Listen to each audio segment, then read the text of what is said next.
Ngiyanibingelela abalandeli baleli khasi, ngiphinde ngibonge nje umusa nothando. Ngithi ku-2025 ngiyathemba ukuthi nonke ningene kahle. uNkulunkulu ngithi akanibusise ndanipha amandla. Niphile nje kube kuhle konke empilweni zenu. Ngizocela-ke ngithi akasenzeni kanjena-ke manje. Ngifuna ukuthi uthole nanku umuthi wesithunzi. Lo muthi lo wesithunzi bazokusaba abantu, akusabe namaphoyisa.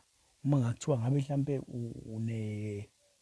uneshibhini mhlambe engenalayisensi okanye indawo ukudayisela utshwala engenalayisensi, kuningi nje ongakwenza mhlambe okungagcina sekwenza ukuthi uphambane namaphoyisa kodwa uthi uzama nawe impilo. Angisho ngobugebengu, cha, ubugebengu akuyona into engiyigqugquzelayo leyo. Ngigqugquzela nje ukuthi abantu bazame ngendlela abangazama ngayo. Kukhona ukuthi mhlawumbe uthole ukuthi uyazama noma mhlawumbe uyidayisela imithunzi wey'nkukhu, ahlale mhlawumbe akuphazamise amaphoyisa. Lokhu kuzokwenza ukuthi ube nesithunzi, ngoba abanye kuyenzeka ukuthi omunye udayisa umthunzi wey'nkukhu nje kudla mhlawumbe erenki noma ey'ndaweni nje ey'phithizelayo, hlala njalo ehlushwa amaphoyisa. Azoba nesithunzi kamaphoyisa la noma kuthiwa asethunyelwe kuwena, kodwa ngeke aze aye noma ngeke aze afike kuwena. Uma kwenzekile afika ufika kutshela ukuthi sinyobani la, uthi khona into ekanje kanje, ngabe ikhona into enjalo, uthi cha ayikho, basuke bahambe, ngeke bakuhluphe ngalutho. Ngifuna wenze kanjena-ke, awungithole ubuchopho benqe, ubuchopho benqe, akulona ikhuba le ngikhuluma ngesilwane, inqe, isilwane. Ngicela ubuchopho bakhona. Ngicela ungitholele amafutha kaThekwane, isilwane futhi lesi engikhuluma ngaso, uThekwane, isilwane. Ngicela uhambe uyongitholela ithambo lebhubesi, ungitholele ithambo lebhubesi, ungitholele inwele lephoyisa okanye unwele lephoyisa. Ikhona-ke indlela yokuthi ukwazi ukuthi ulithole. Nawe wenza iplani njengendoda okanye njengomuntu osuke edinga ukuthi enze leyo nto leyo osuke yenza.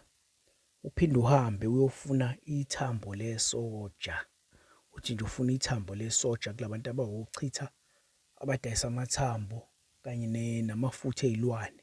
Ithambo elijule kakhulu lelo, but ufike uthi ufuna nje ithambo lesoja, uthola ithambo, unwele lephoyisa akunzima kakhulu ukulithola. Uma uzoxhumana nabantu abawu-my friend, senginikeza ithiphu nje encane, labo okuyibona abagunda abantu, angazi nami kodwa noma ungalithola kodwa mhlawumbe ungayenza iplani uma usufike kuyena.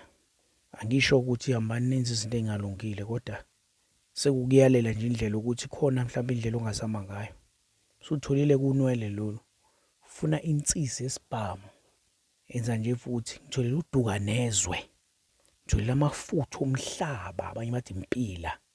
Ungitholele umuthi ekuthiwe undoda kayiphendulwa, umuthi lo indoda kayiphendulwa.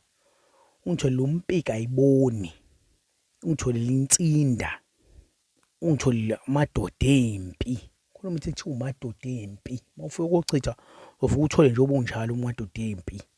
Ungitholele ithambo lenje nolaka, bese uyahamba-ke lapho ngihlanganisela yonke lento le, uyigaye kube fine safflower, bese lo muthi usowuhlukanisa kabili-ke. Omunye ogeza ngawo entabeni, uma ugeza lapha entabeni uyakhuluma, uyasho ukuthi angifuni iphoyisa ezosondela eduze kwami, ngifuna abantu bangisabe, ngifuna amaphoyisa angisabe. Mebona mina ngasondela eduze kwami, gezelaphi lapho, gezela entabeni. Uma ubuya-ke lapha entabeni, uzothatha lo sele, uthathe-ke uhlanganise namafutha, amafutha omkhovu, uhlanganise, kodwa qala uwushise-ke lo muthi osele, uzoqala uwushise kuqala. Uwushisa kanjani na?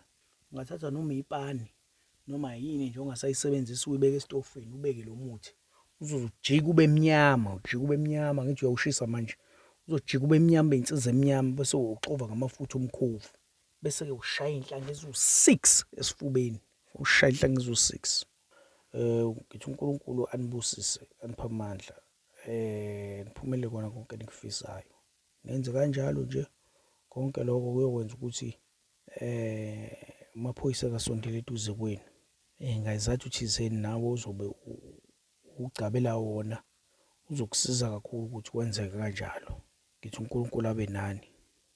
Imibuzo eminingi eminye senoyibuza ku-WhatsApp. Thokoza.